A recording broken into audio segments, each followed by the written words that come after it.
हमारी कोशिश है कि हम मुज़ाकरात के ज़रिए इस मसले को हल करने की कोशिश करें। हुकूमत ने ये यकीन दहानी करवाई है कि मुज़ाकरात की कामयाबी तक अगर मुज़ाहिरीन वहाँ से आगे नहीं आते तो हुकूमत इस हवाला से कोई तशद्दुद या टॉर्चर नहीं करेगी। 12 रुकनी कमेटी बना दी गई है। हमको उम्मीद है अल्लाह तबारक व तआला की फजल से बेहतरी की फिजा बन जाएगी। अब भी जो हम मुज़ाकरात कर रहे हैं वो सिर्फ हम ये कह रहे हैं कि आप लोग वापस जाएं। एहतजाज जो है वो हर एक का हक है। पुलिस वालों को शहीद करके, उनको जख्मी करके आप रियासत से अपनी बातें मनवा सकेंगे, ये नहीं होगा।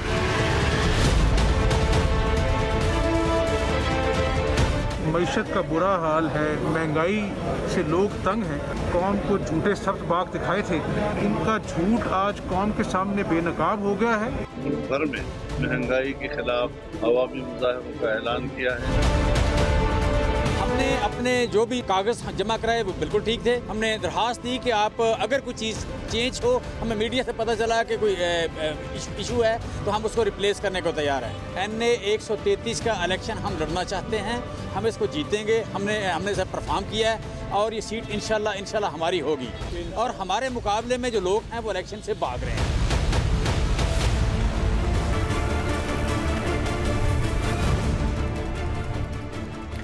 कलअदम तंजीम के एहतजाज से पैदा होने वाली अमन अमान की मखदूस सूरत हाल को मामूल पर लाने और अवाम की मुश्किलात को खत्म करने के लिए आज वज़ीर आज़म इमरान खान ने उलमाए कराम के वफ्द से मुलाकात की। उलमाए कराम ने वज़ीर आज़म को इस सूरत हाल से निपटने के लिए अपनी भरपूर ताउन का यकीन दिलाया है और साथ ही मुज़ाकराती कमेटी के क़याम के बाद कलअदम तंजीम और हुकूमत में जारी तनाव को खत्म करने के लिए मुज़ाकरात का इंदिया भी दे दिया है।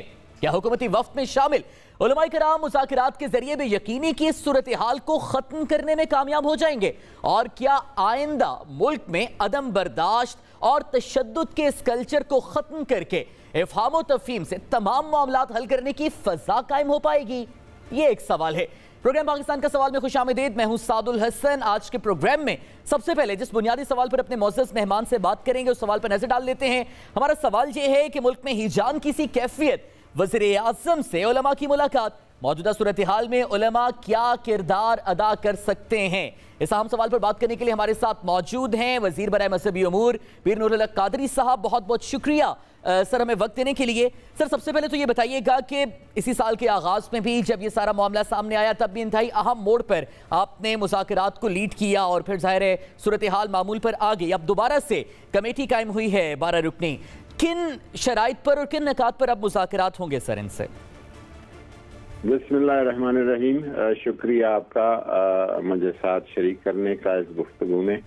आज उलमाए किराम का जो कि अहले सुन्नत के जो तहरीक लब्बैक पाकिस्तान का जो उनका हम फिक्र और हम ख्याल और हम नज़र जो उलमाए किराम का एक ग्रुप था, उनकी प्राइम मिनिस्टर साहब से मुलाकात हुई और ज़ाहिर है हुकूमत की तमाम तर ये कोशिश पहले भी रही है, अब भी है कि इत्माम हुज्जत करे और अपनी तमाम वो ज़राए इस्तेमाल करे जिन ज़राए से इस पेचीदा मसले का जो कि जिसने कई दिनों से पिछले एक हफ्ते से पूरे मुल्क की ज़िंदगी को बड़ी मुश्किलात से दुचार कर दिया है, पूरे सिस्टम जो है अपाहज हो रहा है, तो उसका कोई पुरअमन हल निकाला जाए। तो उलमाए किराम से मुलाकात भी इसी सिलसिले की कड़ी थी और उनसे प्राइम मिनिस्टर साहब ने यही गुजारिश की कि आपका अगर तहरीक लब्बैक पाकिस्तान के साथ कुछ रवाबित है, कुछ असर और रसूख है और कुछ तरीके से आप उनको कर सकते हैं तो इसमें हुकूमत की आप मदद करें। अच्छा कादी साहब, अब ठीक है, बतौर वजीर तो जाहिर है आपके ऊपर बहुत सारी जिम्मेदारियां हैं। बतौर मजहबी रहनुमा क्या सर आप ये समझते हैं कि इस सारे मामले को हुकूमत की तरफ से अब तक ठीक तरीके से डील किया गया है? क्योंकि हमारे सामने अभी तक हुकूमत की कोई हिकमत अमली वाज़े नहीं हुई। एक वफाकी वजीर हैं, वो बयान देते हैं कि इस जमात को एक मिलिटेंट ऑर्गेनाइजेशन की तरह डील किया जाएगा। एक वजीर हैं, वो बयान देते हैं कि इनके तमाम मुतालबात हमें कबूल हैं सिवाय फ्रांस के वजीर के, इनसे मुज़ाकरात करेंगे। क्या इनके खिलाफ हार्ड लाइन स्टांस रख रही है गवर्नमेंट या सॉफ्ट लाइन स्टांस है? क्या ये वजाहत हो सकी आज भी वज़ीर आज़म से मुलाकात में?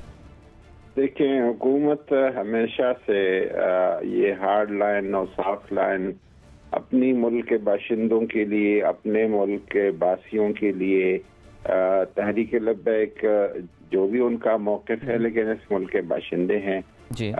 हुकूमत सख्ती भी करती है, रियासत का काम यह है, माँ का किरदार अदा करती है, कभी सख्ती करती है, कभी नरमी करती है। सख्ती भी इस्लाह अहवाल के लिए होती है, मुल्क की बेहतरी के लिए होती है, और नरमी भी मुल्क की मामलात की बेहतरी के लिए होती है। बाकी वज़रा का आपस में अंदाज़ बयान मुख्तलिफ हो सकता है, इजहार ख्याल का उसलूब मुख्तलिफ हो सकता है, लेकिन हुकूमत का मौक़िफ़ इसमें बड़ा वाज़ेह है और एक है, और वो ये कि हम मुज़ाकरात की, बामक़सद मुज़ाकरात की, संजीदा मुज़ाकरात को वेलकम करते हैं, लेकिन जो स्टेट का जो एक मौक़िफ़ है और स्टेट का जो इज्जत और वक़ार है उसके और कानून के मुताबिक। अच्छा सर, बिल्कुल दुरुस्त आप फरमा रहे हैं, और ज़ाहिर हुकूमत का मौक़िफ़ भी ये कि रियासत के रिट को चैलेंज नहीं होने दिया जाएगा। लेकिन सर, ऐसी सूरत हाल में जब एक अलअदम जमात की जानिब से पुलिस एहलकारों को शहीद किया जा रहा है, सरकारी अमलाक को नुकसान पहुंचाया जा रहा है, और फवाद चौधरी साहब ने भी वाज़ेह किया कि हम पुलिस एहलकारों का वो खून रायगा नहीं जाने देंगे, क्योंकि ज़ाहिर है हमारे तहफ़्फ़ुज़ पर मामूर हैं वो। तो क्या आप इन कलदम तंजीम के रहनुमाओं को मना पाएंगे कि जिन इनकी अरकान ने पुलिस एहलकारों पर तशद्दुद किया है या मुतशद्दिद कार्रवाइयों में रहे हैं, उन्हें इदारों के हवाले करें और बाकी पुरअमन तौर पर मुंतशिर हो जाएं? क्या इसी शर्त पर इनसे मुज़ाकरात जारी रखेंगे? देखें, कानून से कोई बालातर नहीं, ख्वाह वो कोई मजहबी जुलूस हो, कोई सियासी जुलूस हो, जो भी हो, आम शहरी हो, कोई लीडरशिप या क़यादत हो, कानून की नज़र में सब बराबर है। अब वो किस तरह कायल होते हैं या हुकूमत को किस तरह कायल बनाते हैं, इस कमेटी का काम यही है कि हमारी प्राइम मिनिस्टर साहब का मौक़िफ़, प्राइम मिनिस्टर साहब का इस हवाले से जो इक़दामात है हुकूमत वक़्त के इश्क़ रसूल सल्लल्लाहु अलैहि वसल्लम के फ़रोग़ के लिए और रहमतुल आलमीन पार्टी के क़याम, इस्लामोफोबिया के ख़िलाफ़ इमरान खान का जो आलमी सतह पर एक मौक़िफ़ है, शायद दुनिया में किसी लीडर ने इस तरह वजाहत, सराहत और बबांगे दोहल इस तरह अपने मौक़िफ़ का इजहार नहीं किया है। ये सारी चीज़ें हमने उनके सामने रख दी है और इससे आगे भी हम जाने के लिए हुकूमत तैयार है। उलमाए किराम अब किस हद तक उनको कायल कर सकती है, किस हद तक हुकूमत को उनकी तरफ से कोई श्योरिटी और कोई बात बता सकती है, ये तो अब ये अगले जो उनसे मुलाकात होगी, उनकी या राब्ता होगा तो पता चलेगा। अच्छा सर, ये भी बताइएगा, ज़ाहिर गुज़श्ता एक हफ्ते से ये गैर यकीनी की सूरत हाल है और ज़ाहिर जिन इलाकों में सड़कें बंद हैं वहाँ पर आवाम को भी डेफिनेटली मुश्किलात का सामना है। अब ये जो अहम कमेटी बनाई गई है, क्या वज़ीर आज़म साहब की जानिब से आपको कोई टाइम लाइन दी गई है हतमी कि कब तक मुज़ाकरात आप उनसे करें और कब तक किसी हतमी नतीजे तक पहुँचें, और पहली मुलाकात सर कब होगी इस कमेटी की उनसे? मुतवक्के है कि इस कमेटी की मुलाकात तो या आज रात को या कल सुबह हो जाए, लेकिन प्राइम मिनिस्टर साहब ने उनको बताया कि जीटी रोड जो है ये पूरे मुल्क के जो रोड्स का और सिस्टम का एक शायरग है, तो वो मफलूज है और वो बंद है, उससे इकनॉमिक एक्टिविटीज़ में और लोगों की आम रोज़मर्रा के मामूलात पे एक बहुत बुरा असर पड़ रहा है। तो जितना जल्द हो सके इस मसले का हल निकलना ज़रूरी है। अच्छा सर, आज ज़ाहिर आपके साथ ही साहबजादा साहब ने प्रेस कॉन्फ्रेंस करते हुए उन्होंने भी इशारा दिया कि पहले भी मुज़ाकरात हो रहे हैं, किसी ना किसी लेवल पे कोई ना कोई कमेटी, ठीक है अगर हुकूमत की तरफ से ऑफिशियली तश्कील करता नहीं है लेकिन बातचीत चल रही है। क्या मुतालबात सामने आए हैं सर कलदम तंजीम के? ज़ाहिर आप तक भी पहुँचे हैं और उन्हीं की रोशनी में आप उनसे बातचीत सर करने जाएंगे, अब तक क्या मुतालबात हैं उनके? बेसिकली जो उनके मुतालबात जो हम तक पहुँचे हैं वो यही है कि उनके जो गिरफ्तार शुदगान है बतौर ख़ास उनकी लीडरशिप, और लीडरशिप में भी हाफिज साद रज़वी साहब का और बाकी जो इनके ज़ुआमा है उनकी रिहाई के लिए वो बात कर रहे हैं, और कुछ 4th शेड्यूल और कुछ चीज़ें ऐसी हैं जिसमें वो कहते हैं कि इसमें हमें रिलैक्सेशन दी जाए, और साथ साथ वो मुतालबा जो उनका था कि फ्रांस के करारदाद का उस वक़्त जब हमें आखिरी अप्रैल में बात हुई थी तो उनका ये कहना था कि वो करारदाद आप असेंबली में ले आए, जो कि उस वक़्त हम ला चुके थे। अब वो कह रहे हैं कि इस पे कमेटी जो है वो कायम नहीं हुई थी और कमेटी का कायम होना ज़रूरी है। हालांकि उसमें हमने उनको अपना बता दिया कि उस कमेटी में स्पीकर साहब ने अपोजिशन से नाम मांगे हैं जो कि अभी तक वसूल नहीं हुई है, और वो जो ही वो प्रोसेस मुकम्मल होता है कमेटी भी तश्कील दी जाएगी और वो करारदाद जो है वो एक हतमी जो उसका शक्ल होगा वो सामने आ जाएगा। ठीक है, बहुत बहुत शुक्रिया। पीर नूरुल कादिर साहब हमारे साथ मौजूद थे और इस सारी सूरत हाल में आप हमें अपने मौक़िफ़ से भी आगाह कर रहे थे। नाज़रीन, इसी अहम इशू पर बात करने के लिए हमारे साथ मौजूद हैं वज़ीर-ए-आज़म पाकिस्तान इमरान खान के नुमाइंदा खुसूसी बराए मजहबी हम आहंगी जनाब मौलाना ताहिर अशरफी साहब। मौलाना साहब, बहुत बहुत शुक्रिया सर हमें वक्त देने के लिए। सर, सबसे पहले तो ये बताइएगा, आज ये जो बड़ी अहम मुलाकात उलमाए कराम की हुई है वज़ीर-ए-आज़म इमरान खान साहब से भी, आप क्या समझते हैं, क्या कोई ऐसी फ्रूटफुल तजावीज़ सामने आई हैं जिनकी रोशनी में अब जब मुज़ाकराती कमेटी जाएगी, कलअदम तंजीम से बातचीत करेगी, तो उन्हें मना पाएगी हुकूमती मौक़िफ़ पर भी और हालात नॉर्मल हो पाएंगे? सर, बिस्मिल्लाहिर्रहमानिर्रहीम, नहमदुहु व नुसल्ली व नुसल्लिमु अला रसूलिल करीम। देखिए, गुजारिश ये है कि वज़ीर-ए-आज़म पाकिस्तान रोज़े अव्वल से ही बात कह रहे हैं कि हम मुज़ाकरात के जरिए मामलात को हल करना चाहते हैं और यही हुकूमत का मौक़िफ़ है, और तशद्दुद जो है वो किसी मसले का हल नहीं होता है। और आज जो उलमा मशाइख जो हैं जो उन्होंने मुलाकात की है, जो इसी मकतबा फ़िक्र के हैं, जो जिसके तहरीक लब्बैक के लोग हैं, तो उन्होंने भी वज़ीर-ए-आज़म के इस मौक़िफ़ की तायीद की है कि रियासत की रीढ़ बरकरार रहनी चाहिए और मामलात को फ़हम व तफ़हीम से हल होना चाहिए। इस हवाले से हुकूमत की तरफ से तो मुज़ाकरात के दरवाजे खुले हैं, लेकिन अब जो मुल्क में अमन व अमान को ख़राब करना या लॉ एंड आर्डर की सूरत हाल पैदा करना, उस पर फिर रियासत अपनी रीढ़ जो है उसकी अमलदारी करती है। तो मैं समझता हूँ इस वक्त जो शाह महमूद कुरैशी साहब और स्पीकर साहब और अली मोहम्मद खान साहब, उनकी एक कमेटी भी काम कर रही है। वज़ीर-ए-आज़म से आज ये हज़रात मिले हैं, तो उम्मीद है कि इंशाअल्लाह हम उम्मीद रखते हैं कि कोई ना कोई मुस्बत सिमत रास्ता निकल आएगा। बिल्कुल दुरुस्त। और मौलाना साहब, ज़ाहिर है हम उम्मीद के साथ ज़ाहिर दुआ भी करते हैं कि मामलात ये सारे बेहतर तरीके से हो जाए, अमनो इस्तेहकाम के साथ ही। लेकिन सर, ज़ाहिर है आप बेहतर तरीके से समझ सकते हैं और बता सकते हैं कि जब मुज़ाकरात दो फ़रीक़ैन के दरमियान होते हैं तो उसमें एतमाद की फ़ज़ा भी ज़ाहिर है बहुत ज़रूरी होती है। अब जब एक बहुत अहम वफाकी वज़ीर की जानिब से इस कलअदम जमात को मिलिटेंट ऑर्गेनाइजेशन कहा जा रहा है, इवन अब कुछ सेकंड पहले भी उनकी तरफ से फसादी का ट्वीट भी किया गया है, दूसरी जानिब हुकूमत मुज़ाकरात भी करेगी इनके साथ, क्या इत्तेमाद की फ़ज़ा कायम रहेगी हुकूमत और कलअदम तंजीम के दरमियान जिनमें मुज़ाकरात? मुज़ाकरात तो टीटीपी के साथ भी हो रहे हैं। मुज़ाकरात तो माजी में नवाज शरीफ साहब ने टीटीपी के साथ भी किए थे। आपको याद होगा मौलाना समीउल हक साहब की सरबराही में एक कमेटी बनी थी। तो मुज़ाकरात तो करने में कोई हरज नहीं है। जहाँ तक बात है कि उसमें कि क्या किन बुनियाद के ऊपर मामला तय होते हैं, वो बड़े वाज़े हैं कि वो पाकिस्तान के कानून और आइन के मुताबिक होंगे, और कोई भी ऐसी चीज जिससे पाकिस्तान के अंदर जो है अमन व अमान की सूरत हाल खराब हो, पैदा हो, वो कतन जो है कबूल किसी को भी नहीं हो सकती पाकिस्तानी यकीनन।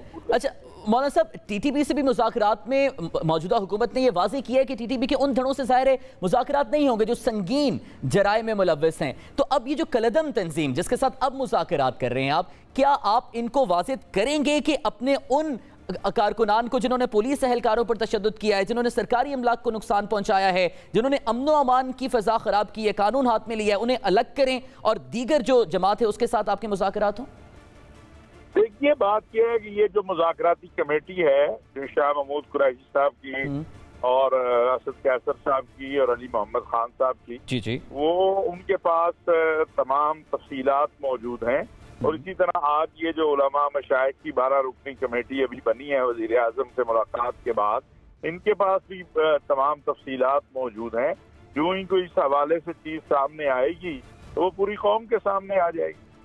अच्छा मौलाना साहब, जब अप्रैल में भी इसी साल के आगाज़ में भी इनसे मुआहिदा किया गया था और जब ये कहा गया था कि गिरफ्तारियां जिनकी की हैं उन्हें रिहा कर दिया जाएगा, इनके लीडर को भी रिहा करने की बात हुई, ठीक है, फ्रांस सफ़ीर का मुतालबा ऑब्वियसली वो बड़ा नेशनल सिक्योरिटी का, नेशनल इशू का मामला है, बाकी तमाम मुतालबात पर कोई पॉजिटिव पेशरफ्त इस दौरान क्यों नहीं हो सकी जो अब दोबारा इन्हें अपने मुतालबात मनवाने के लिए सड़कों पर आना पड़ा है?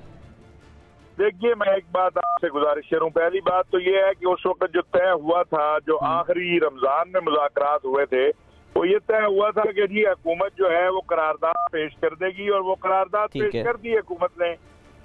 दूसरी बात थी कि जो लोग MPO के तहत गिरफ्तार थे उनको रिहा करना था, उनको भी रिहा कर दिया गया। मैं नहीं समझता कि इसमें हुकूमत से जो आखिरी मुज़ाकरात हुए थे उसमें कोई ऐसी बात हुई है कि जो मुकम्मल नहीं हो सकी।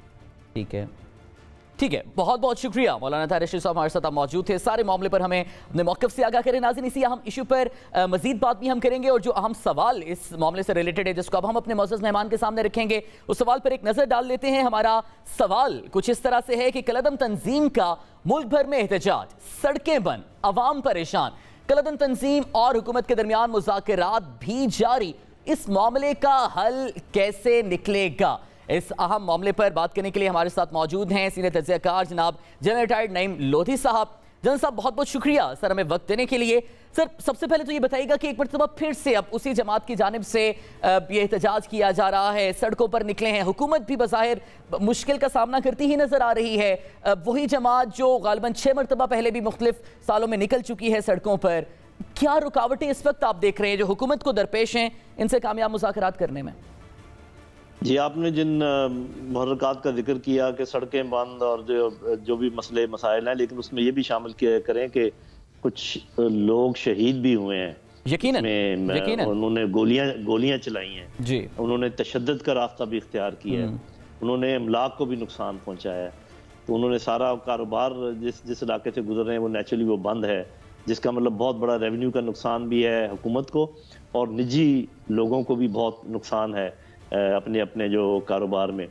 तो बात ये हुकूमत के लिए मुश्किल है, और वो मुश्किल ये है कि क्या हुकूमत उन सब का खून माफ़ कर दे जो कि अब बहाया गया है, और क्या उसको ये इख्तियार हासिल है हुकूमत को कि उनके लवाकीन से पूछे बगैर या लवाकीन को ऑन बोर्ड लिए बगैर या तो ये लोग खून बहा अदा करें, जो कि मेरा ख्याल है मुमकिन है अगर ये उन पुलिस वाली फैमिली से बात करें। मैं बात करूं TLP के लीडरशिप की, तो वो कहें और उनको कि हम खून बहा अदा करते हैं, माफ़ी मांगते हैं, हमसे गलती हो गई है, और ये जो लोग हमारे अंदर ऐसे आ गए थे जो हमारे लोग नहीं थे, या समथिंग ऑफ दैट सॉर्ट। जब तक ये नहीं होता हुकूमत को तो प्रॉब्लम है। और दूसरी बात ये है कि हुकूमत को एक और बड़ा मसला ये है कि बार बार अगर इनके मुतालबात मानकर आप चीज़ों को करते रहे एक दफ़ा, जिसको कहते हैं ठंडा, तो फिर कुछ देर के बाद दोबारा ये काम जो माजी में भी करते रहे जी। तो माजी में भी इसीलिए कि जब तक आपने चीज़ को निपटाया नहीं अच्छे तरीके से, ये अलग बहस है कि वादे पूरे नहीं किए, जो कि बिल्कुल दुरुस्त है, आपको वादा वो करना नहीं चाहिए था, लेकिन अभी जैसे मौलाना साहब कह रहे थे उनके ख्याल में सारे वादे पूरे हुए हैं। तो अब बात यह है कि एक चीज़ जो ध्यान करने की है, और जिससे मेरा ख्याल जब नेशनल सिक्योरिटी कमेटी का इजलास हुआ है तो उसमें ये बात हुई है, आपने देखा उसके बाद थोड़ा सा बदला है एटीट्यूड जो है हुकूमत का। पहले ये कह रहे थे हम बात नहीं करेंगे जब तक सड़कें खुलेंगी नहीं, अब ये कह रहे हैं हम बात भी करेंगे, और साथ ही ये दूसरी बातचीत भी है। वो इसलिए कि एक सिक्योरिटी की सिचुएशन पैदा होती है। ये लोग तादाद में कोई कम नहीं है, काफ़ी है, लेकिन ये सब एक ही जहन के लोग नहीं है, ये समझने की बात है। इसके अंदर हुजूर सल्लल्लाहु अलैहि वसल्लम के साथ वालहाना प्यार और मोहब्बत करने वाले बेशुमार नौजवान मौजूद हैं, जिनको ये नहीं मालूम कि उनके लीडर चाहते क्या हैं और उनको किस तरफ लेके जा रहे हैं। इसके अंदर ऐसे एजेंट भी मौजूद हैं जो आग लगाना चाह रहे हैं, भड़काना चाह रहे हैं, और वो लीडरशिप को भी शायद मालूम ना हो कि उनके अज़ाइम क्या है। तो ये मलगूबा है मुख्तलिफ किस्म के लोगों का। तो हुकूमत को इसी तरीके से निपटना, मेरा अपना ख्याल ये है कि इसमें बहुत गहरी इंटेलिजेंस, और जो अभी एक बड़ा अच्छा कदम हुकूमत ने उठाया कि उलमा की एक कॉन्फ्रेंस बुलाई है, इसी तरीके से मैं समझता हूँ कि एक पॉलिटिकल कंसेंसस की भी ज़रूरत है। बड़ी अच्छा किया है मैं समझता हूँ कि अपोजिशन पार्टीज ने, कि उन्होंने इस मसले को हुकूमत के खिलाफ एक्सप्लॉइट नहीं किया है अभी तक।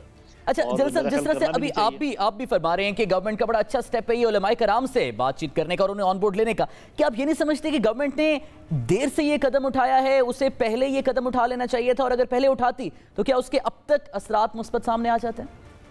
देखिए, देर तो बहुत सारी चीज़ों में हुई है ना, वो तो फिर अगर हम बहस शुरू करें तो मैं सबसे पहले तो ये कहूँगा कि जब आप रिट ऑफ द गवर्नमेंट की बात करते हैं तो रिट आपको पीछे भी दिखानी पड़ती है ना। माजी में अगर आपकी रिट नज़र आ रही हो तो फिर आगे एतबार किया जाए ना कि आप अपनी रिट कायम कर सकेंगे। यहाँ तो एक किसी डॉक्टर का मरीज अगर फौत हो जाता है, जो कि अल्लाह ताला की तरफ से भी हो सकता है, गलती से भी हो सकता है, उसकी लाश को चरपाई पे रखते हैं और ले आते हैं सड़क के ऊपर और 4-4 घंटे 6-6 घंटे सड़क बंद कर देते हैं। तो क्रेडिट ऑफ द गवर्नमेंट कौन सी है? लोग भत्ता मांग रहे हैं लोगों से, लोग डाके डाल रहे हैं दिन दिहाड़े। बच्चों जनरल साहब यहाँ पर तवक्कुफ भी कीजिएगा, ये भी मामला हम आपसे ये जानना चाहेंगे कि मुस्तकिल तौर पर इस तरह के मामलात का हल क्या है, इन पर हम आपसे बात करेंगे लेकिन इस ब्रेक के बाद।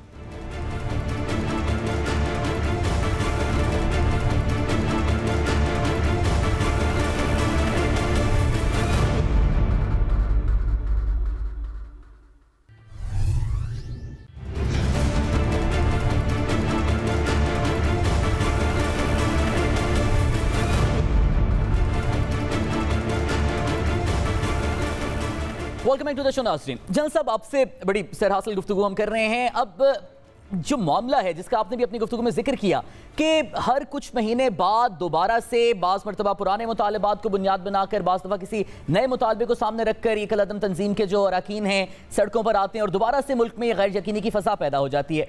ऐसा क्या किया जाए हुकूमत की जानिब से या सियासी क़यादत की जानिब से या उलमाए कराम की जानिब से कि मुस्तकिल तौर पर इस तरह के मामलात को हल किया जा सके ताकि मामूलात ज़िंदगी तो आम तौर पर चल सकें? सर जी, एक तो जो ये मसला है इसका इमीडिएट हल की अगर बात की जाए तो मेरा ख्याल है, मैं सिर्फ लिस्ट कर देता हूँ।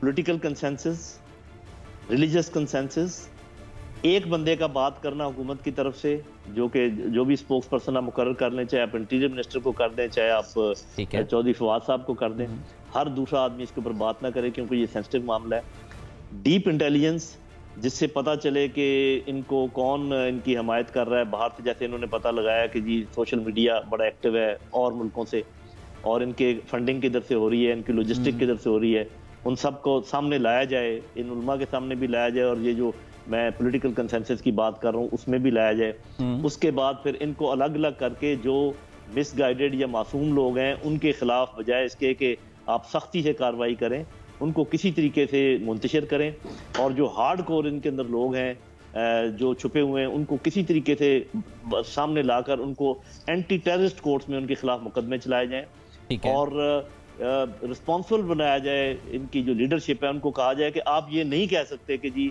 आपके कंट्रोल में मॉब नहीं था और आपने ये जो लोग हमारे शहीद हुए आप ही जिम्मेदार हैं, उनके ऊपर मुकदमे चलाए जाएं। ये तो है इस मामले की, लेकिन इसके लॉन्ग टर्म बातें मैं आपको बताऊं। ये जो स्टेट ने एक बनाना स्टेट की सूरत अख्तियार कर ली है, इसके लिए बहुत ज़रूरी है कि आप पुलिस का मोराल बहाल करें और पुलिस की एफिशिएंसी बहाल करें, ब्यूरोक्रेसी का मोराल बहाल करें, ब्यूरोक्रेसी की एफिशिएंसी बहाल करें। और उसका तरीका ये है पॉलिटिकल इंटरफेरेंस बंद करें। मेरा थानेदार, मेरा एसपी और मेरा डीआईजी और मेरा आईजी अगर काम नहीं करेगा तो मैं इसको चेंज कर दूंगा, दूसरे शिकायतें लगा देंगे। मेरा चीफ सेक्रेटरी और मेरे सेक्रेटरी, जब तक भाई आप ये ख़त्म नहीं करेंगे उस तक आप अदारों को काम नहीं करने देंगे। तो ऐसे नहीं देखें, अभी फॉर एग्जांपल पुलिस बेहतरीन ये काम कर सकती थी अगर आप उनसे आपने हथियार ले लिए एक्सक्यूज मी, और उसके बाद रेंजर्स को ले आए जिनके पास हथियार है। अरे भाई, अगर पुलिस को अपने पूरे जोर से काम तो करने। अच्छा, फिर जैसे अभी पिछली हुकूमत ने हुक्म दिया था कि जी मॉडल टाउन के रास्ते खोल दो, हर सूरत में खोल दो। जब पुलिस ने खोल दिए तो जो लोग शहीद हुए उनके सारे मुकदमे पुलिस ही के ऊपर बना के उनको आपने खड़ा कर दिया अदालतों में। तो ये आपको पूरा अपना निजाम ठीक करना पड़ेगा। ये ऐसे नहीं हो सकता कि पुलिस से काम ले लें उसके बाद उनको कहें जी तुम अदालतों में जाके भुगतो और हर दूसरे दिन आप आईजी चेंज कर दें, कभी आप चीफ सेक्रेटरी चेंज कर दें। जनरल साहब, अपनी तजावीज़ के आगाज में आपने जिक्र किया था कि हुकूमत को सबसे पहले इमीडिएटली ये चाहिए कि अपना कोई एक नुमाइंदा मुकर्रर रखे जो ज़ाहिर है इस सारी सूरत हाल पर गवर्नमेंट के स्पोक्स पर्सन के तौर पर काम करे। अब क्या आप समझते हैं कि मौजूदा हुकूमत ने अभी गलती सबसे बड़ी यहाँ पर की, क्योंकि फवाद चौधरी साहब जो बयान दे रहे हैं, फिर शेख रशीद साहब जिस तरह से हैंडल कर रहे हैं इस मामले को, क्या आप दोनों बयानात, दोनों अहम वफाकी वज़रा के बयानात को देखकर समझते हैं कि गवर्नमेंट खुद एक पेज पर है किस तरह से डील करना है इनसे? बस उसमें थोड़ा थोड़ा फर्क है साफ ज़रा, इसीलिए तो मैंने जिक्र किया है इसका, वरना जिक्र मैं इसमें ज़्यादा तफसील में नहीं जाना चाहता क्योंकि मैं किसी कंट्रोवर्सी में नहीं पढ़ना चाहता, ना मैं किसी को कंट्रोवर्शियल बनाना चाहता हूँ। अपना अपना काम कर रहे होंगे। देखिए, अगर एक बयानिया है तो फिर एक बयान करने वाला काफ़ी है, अगर दूसरा करे भी तो उसी का आधा करे, कोई अलग बात तो नहीं होनी चाहिए। तो मेरा ख्याल था कि जब नेशनल सिक्योरिटी कमेटी का इजलास हो गया था, तो नेशनल सिक्योरिटी कमेटी में मेरा ख्याल है कि नेशनल सिक्योरिटी एडवाइजर की ये जिम्मेदारी बनती है कि वो बताए कि वहाँ पर क्या बातचीत हुई है और उसके मतलब एक बयान हो जाए, स्टेटमेंट हो जाए, सब कुछ हो जाए। तो अगर या चले उसके बाद अगर शेख रशीद साहब ने बात कर दी थी तो बस किसी और को बात करने की जरूरत नहीं थी। अब आपको पता है कि नेशनल सिक्योरिटी एडवाइजर की भी आए हैं इंटरव्यूज, शेख रशीद साहब के भी आए हैं इंटरव्यूज, चौधरी फवाद साहब ने भी बातें की हैं। तो ये थोड़ा सा मेरा मशवरा है, साहब जरा वो बेहतर है, समझते हैं जो भी है। इन चीजों को अगर आपने फैलाना है तो फिर आप मीडिया को एक लगी बंदी प्रॉपर स्टेटमेंट उनके हवाले करें, उसको वो एनालाइज करते रहे, हम जैसों को वो स्टेटमेंट दें, हम करते रहे। जी ठीक है, बहुत बहुत शुक्रिया जनरल नईम लोधी साहब, हमारे साथ आप मौजूद थे और इस सारी सूरत हाल पर मैं अपने महराना तज्जिए से आगे करें। नाज़रीन, ब्रेक से वापस आएंगे और फिर दीगर अहम मामलात इन पर आपसे बात करेंगे।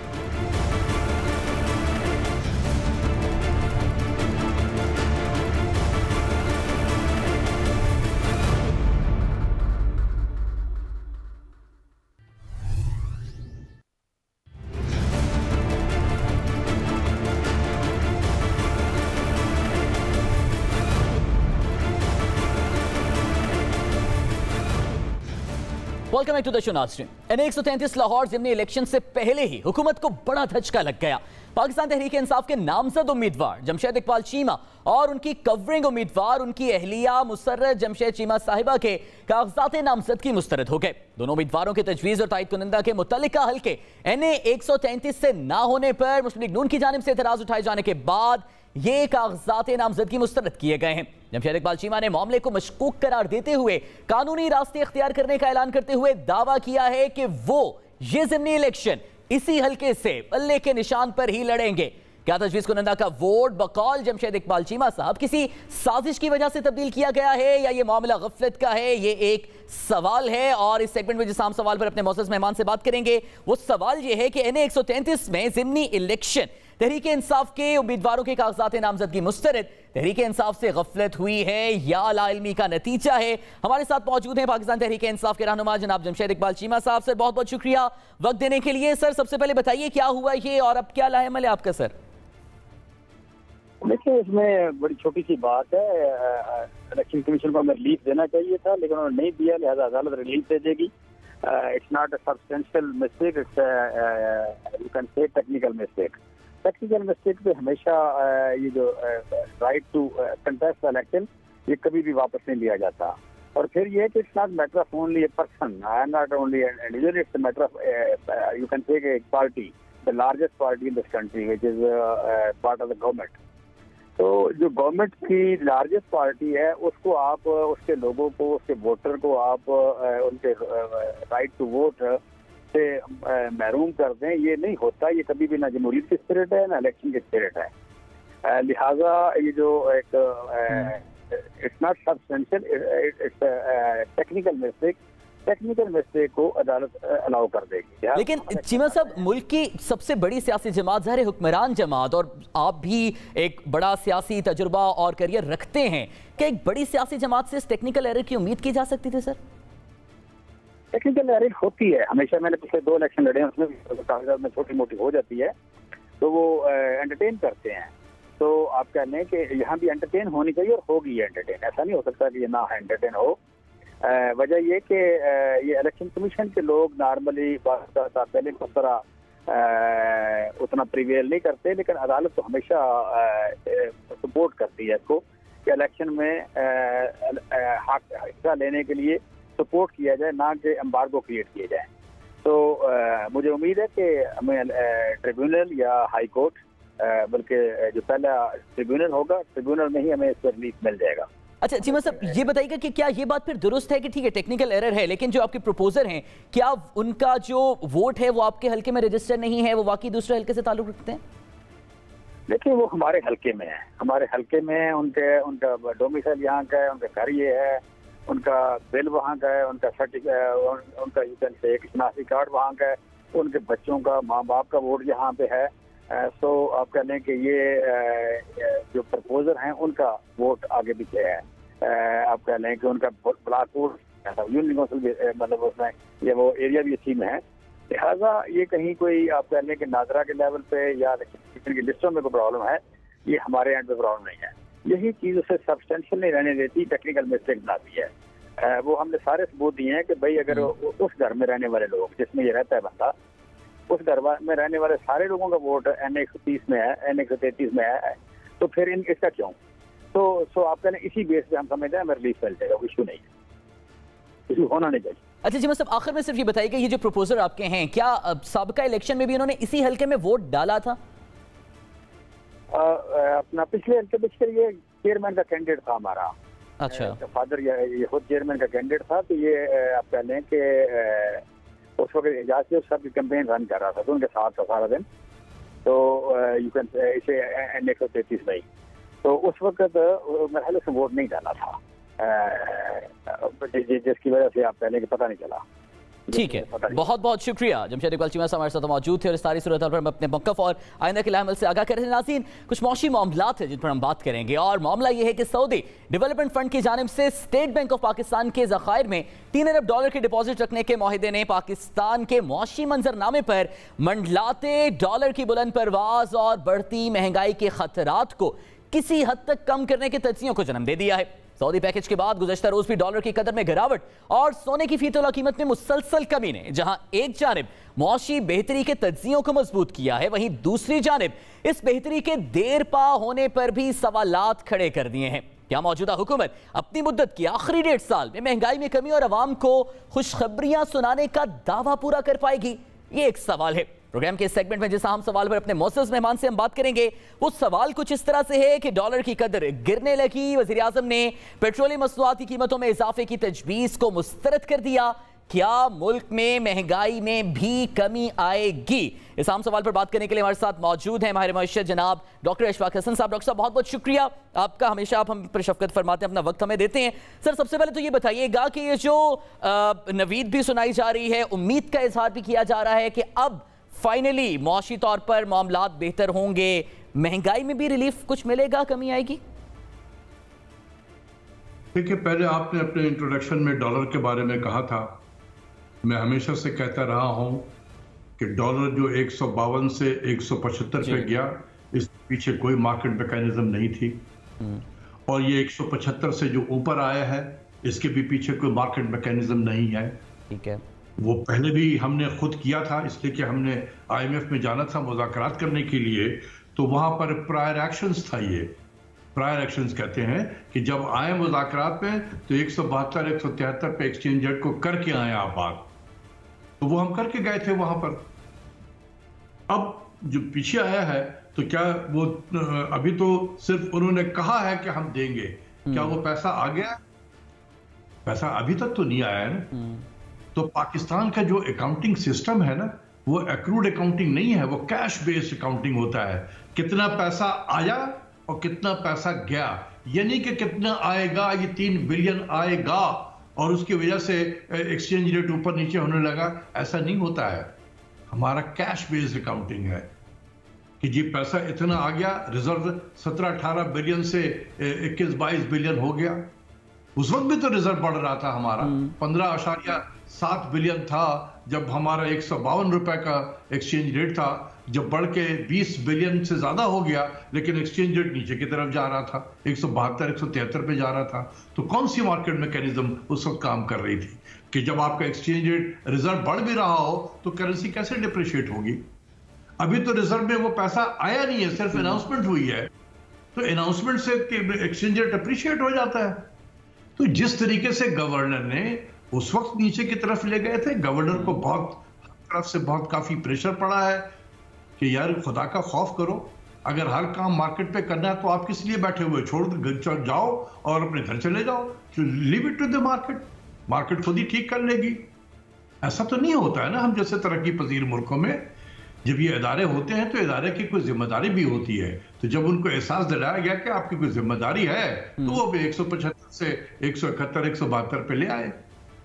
तो सर, ये जो अब तब्दीली आई है इस डॉलर के रेट में भी, क्या फिर आप ये समझते हैं कि ये मसनूई तरीके से लाई गई है या फिर ये स्टेबल है और इसके कोई लॉन्ग टर्म असरात हम देखेंगे बेहतरी में? देखिए, मैं तो पहले कहा कि 152 से 175 पे लेके जाना मसनूई था और 175 से 171 पे आना मसनूई है। इसके पीछे कोई मार्केट मैकेनिज्म नहीं है। ठीक है, दूसरी चीज़ है कि क्या बेहतरी आएगी। मेरे ख्याल में जो है अब देखिए, there is hardly difference between 174 और 171 172। ये इसमें कोई खातिर खा आपको फर्क नहीं पड़ेगा तेल की कीमतों में। देखिए, हम दुनिया में तेल की कीमतें बढ़ रही है, बिल्कुल बढ़ रही है, बिल्कुल बढ़ रही है, सबको पता है कि बढ़ रही है। लेकिन क्या सिर्फ इंटरनेशनल मार्केट में तेल की कीमत बढ़ने की वजह से हम क्राइसिस में आ गए? नहीं, हम क्राइसिस में आए हैं एक्सचेंज रेट की डिप्रिसिएशन की वजह से। आप खुद सोचें कि अगर आज $85 बैरल तेल हो और 152 रुपया जो 2 मई को था एक्सचेंज रेट, वो एक्सचेंज रेट हो ना कि 175 हो, तो ये 138 रुपया तो नहीं होता हमारा पेट्रोल की कीमत। बिल्कुल ठीक, ये कहीं जाके 85-90 के करीब होता, तो ये इतना हाहाकार भी नहीं मचता। तो हमें बहुत नुकसान पहुंचाया है इस एक्सचेंज रेट की डिप्रिसिएशन ने, जो जानबूझ के किया गया है। आईएमएफ के मुज़ाकरात में जब हमारी टीम जा रही थी, उन्होंने कहा कि आप ये करके आए, वो हमने किया, आईएमएफ के कहने पे किया। अच्छा डॉक्टर साहब, एक और जो आज कदरे खुशाइन खबर अवाम को भी लगी कि फाइनली पेट्रोल की कीमत इस मरतबा नहीं बढ़ाई जाएगी। प्राइम मिनिस्टर ने जो समरी ओगरा की जानिब से दी गई उसे मुस्तरद कर दिया है। ग़ालिबन 11 रुपए कुछ पैसे फी लीटर इजाफे की तजवीज़ थी। अब हुकूमत ये जो बोझ सारा बर्दाश्त करेगी, क्या इस मरतबा प्राइम मिनिस्टर के इस फैसले को आप बतौर इकोनॉमिस्ट आप गवर्नमेंट को क्रेडिट देते हैं कि अवाम को रिलीफ देने के लिए ये एक कदम था? देखिए, बात यह है कि जब हमारी इकोनॉमिक टीम जब गई वहाँ वाशिंगटन में, तो उन्होंने कहा कि जी आपने कोई 600 बिलियन के करीब पेट्रोलियम डेवलपमेंट लेवी रखा था और 30 रुपया फी लीटर आपको सुप्रीम कोर्ट ने भी इजाजत दी हुई है चार्ज करने की, तो आप पेट्रोलियम डेवलपमेंट लेवी 30 रुपया फी लीटर चार्ज करें। ये वन ऑफ दी इश्यूज है जो अभी तक अनरिजॉल्व है आईएमएफ से। लेकिन वो ये है कि जब वो टीम आई तो आपने देखा कि 10-10 रुपया, 11-11 रुपया, ये क्वांटम ऑफ जंप जो है ये इंसान को तोड़ दे रहा है बिल्कुल। तो प्राइम मिनिस्टर ने भी सोचा कि ठीक है, हम पहले भी वो 30 रुपए लीटर नहीं दे रहे थे पेट्रोलियम डेवलपमेंट लेवी पे, कम ले रहे थे। उन्होंने कहा कि हम रेवेन्यू इससे बेशक कम मिले, लेकिन हमने मजीद पास ऑन नहीं करना है। तो ये एक इशू हो सकता है, आईएमएफ के साथ भी हो चले। लेकिन यहाँ पर मैं आपको बता दूं कि हमारे एफबीआर ने बहुत ज़बरदस्त काम किया है और मैं इस प्रोग्राम के ज़रिए से उनको मुबारकबाद देना चाहता हूँ, उनके चेयरमैन को भी और उनके तमाम जो स्टाफ हैं जिन्होंने अपने टारगेट से कहीं ज़्यादा रेवेन्यू इकट्ठा किया है। 37% ग्रोथ है पिछले 4 महीनों में, चाहे वो जिस तरीके से भी है, जिस जरिए से भी वो रेवेन्यू बढ़ा है, लेकिन हकीकत ये है कि रेवेन्यू 37% बढ़ा है। और उसने जो आईएमएफ का जो प्रेशर था कि आप अपने टारगेट से बहुत पीछे हैं रेवेन्यू के हवाले से, हम टारगेट से पीछे नहीं है बल्कि हम टारगेट से बहुत आगे हैं। तो उसने भी प्राइम मिनिस्टर को एक हौसला दिया कि ठीक है, हम नहीं बढ़ाएंगे और अगर रेवेन्यू में कुछ शॉर्टफॉल हो भी रही है तो हम बर्दाश्त कर लेंगे, क्योंकि एफबीआर ने जबरदस्त परफॉर्मेंस दिखाया है। और डॉक्टर साहब, है कि ये जो सऊदी पैकेज है, डेफिनेटली जिस तरह से आपने भी फरमाया है कि हमारी कैश इकोनॉमी और ज़ाहिर है जब तक वो आएंगे नहीं तब तक ऑब्वियसली उसके असरात उस तरह से नहीं देखे जा सकते। अब क्या आपको कोई पॉजिटिव होप्स हैं उस सऊदी पैकेज से? क्योंकि जब माजी में प्राइम मिनिस्टर खान साहब जब अपोजिशन में थे तब क्रिटिसाइज करते थे इस तरह के पैकेजेस को और ऑब्वियसली बैरूनी इमदादों को, और ग़ालिबन एक ट्वीट भी उनका था सऊदी इमदाद के हवाले से भी माजी में। तो क्या अब ये जो सऊदी पैकेज है ये माजी से डिफरेंट किस तरह से है, और जब ये एक दफ़ा आ जाएगा तो इसका फिर इकोनॉमिक रिलीफ क्या असरात अवाम तक आएंगे? सर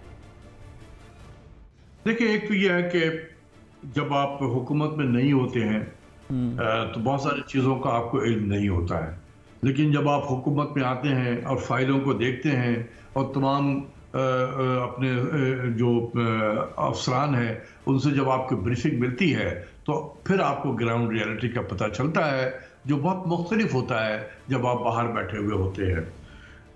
तो इसलिए आपको थोड़ा सा ये लग रहा होगा, लेकिन हकीकत ये है कि ये जो पैसे सऊदी अरब से जब आ जाएगा तो एक तो ये है कि हमें शुक्रिया अदा करना चाहिए सऊदी गवर्नमेंट का कि उन्होंने बड़े डिफ़िकल्ट और चैलेंजिंग टाइम में उन्होंने हमें ये पैसे दिए और फिर तेल की सहूलत भी हमें दी है, तो हमें उनकी तारीफ करनी चाहिए, उनका शुक्रगुजार होना चाहिए। इससे फ़ायदा ये होगा कि इससे थोड़ा रिजर्व हमारा बढ़ जाएगा। लेकिन यह है कि रिजर्व तो पहले भी बढ़ रहा था, लेकिन एक्सचेंज रेट फिर भी डिप्रिशिएट हो रहा था। तो अब ये गवर्नर साहब को कौन समझाए इस चीज़ को कि भाई अब रिजर्व तो सऊदी पैसे आ गए हैं, रिजर्व भी बढ़ गया है, तो अब एक्सचेंज रेट जो है वापस लेके जाओ जहाँ से आपने सफ़र शुरू किया था। जिस तरीके से आपने सफ़र शुरू किया था उसी तरीके से अब आप वापस जाए वहाँ पर, वरना ये महंगाई कम उसी वक्त हो गई जब आपका एक्सचेंज रेट उसी 152 से 155 के करीब जाएगा। फिर ये महंगाई कम होगी, तेल की कीमतें भी कम होंगी इस मुल्क में, और तेल की कीमतें कम होंगी तो उससे बहुत सारे जो ट्रांसपोर्ट के चार्जेस वगैरह है वो भी कम होंगे। अच्छा डॉक्टर साहब, 2 हफ्ते कबल भी जब आपने हमें टाइम दिया था तो हमारे इसी प्रोग्राम में आपने प्राइम मिनिस्टर साहब से रिक्वेस्ट भी की थी कि अपने इर्द गिर्द जो आस्तीन के सांप हैं डेफिनेटली उनको पहचानें, उनकी वजह से एक्सचेंज रेट ऑब्वियसली स्टेबल नहीं है और ये हम इतनी ज़्यादा डेप्रिसिएशन देख रहे हैं रुपये की। अब क्या आप समझते हैं कि आपकी ये जो रिक्वेस्ट है ये सुनी गई, और जो इक़दाम अभी आप देख रहे हैं, डॉलर की भी जो कीमत कम हुई है जो आप देख रहे हैं, क्या किसी हद तक डायरेक्शन ठीक करने की कोशिश की है? देखिए, मैं पहले भी कहता था कि किसी इकोनॉमिक्स के उसूल के तहत ये एक्सचेंज रेट 152 से 175 नहीं हुआ था, ये किया गया था। और ये 175 से अगर 171 172 पे है तो ये भी किसी मार्केट मैकेनिज्म के बेसिस पे नहीं है, ये भी किया गया है। तो इसलिए ये जो बातें की जाती है ना कि मार्केट बेस्ड एक्सचेंज रेट, ये सब किताबों वाली बातें हैं। असल में यही होता है, क्योंकि मेरा अपना ख्याल है कि गवर्नर को काफ़ी प्रेशर पड़ा है मुख्तलिफ जगहों से कि भाई अगर हर चीज़ मार्केट पे ही छोड़ देनी है तो आप किस चीज़ के लिए यहाँ बैठे हुए हो? आप भी घर जाओ, फिर छोड़ दो मार्केट पे। तो ऐसी चीज तो नहीं होती है डेवलपिंग कंट्रीज में। जब इदारे होते हैं तो इदारों की एक जिम्मेदारी होती है, ये तो नहीं है कि जी मार्केट पे छोड़ दो। अगर हर चीज मार्केट पे ही छोड़ना है तो फिर इदारों की क्या जरूरत है? खुद सोचिए आप। अगर हर चीज आपके जो आप जिस चैनल पे बैठे हुए हो हर चीज ऑटोमेटिक हो जाए तो फिर आप लोगों की क्या जरूरत होगी वहां पर? तो हर चीज ऑटोमेटिक हो गई है। तो इसी तरीके से ऐसा नहीं होता है। मुल्क की मईशत में सेंट्रल बैंक का एक कलीदी रोल होता है, मिनिस्ट्री ऑफ फाइनेंस का इंपॉर्टेंट रोल होता है। हर शख्स ने अपना रोल पूरा करना पड़ता है। यह ना कि जी मार्केट एक्सचेंज रेट है, ना वो मार्केट था जब 152 से 172 पे आए थे, 75 पे, और ना 175 से अभी 171 या 172 पे गए हैं। इसके पीछे कोई मार्केट थी। अभी जरा गवर्नर पे प्रेशर डाला गया है तो पीछे ले आया। ठीक है, बहुत बहुत शुक्रिया। डॉक्टर अशफाक हसन साहब हमारे साथ मौजूद थे और मौजूदा माशी सूरत हाल पर हम अपने माहिराना तज्जिए से आगाह कर रहे थे। नाज़रीन, यहाँ पर वक्त हुआ एक ब्रेक का।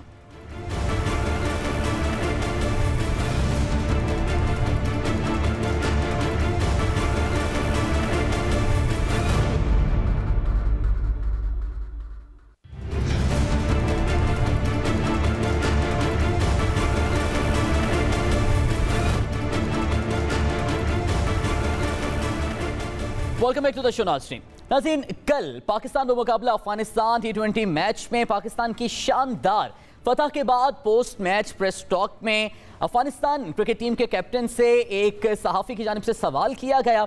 वो सवाल क्या था, सबसे पहले आपको क्लिप सुनाते हैं, फिर इस पर हम बात करेंगे। Thank you, Rohit. We'll now move to Mohammad Adriz, please.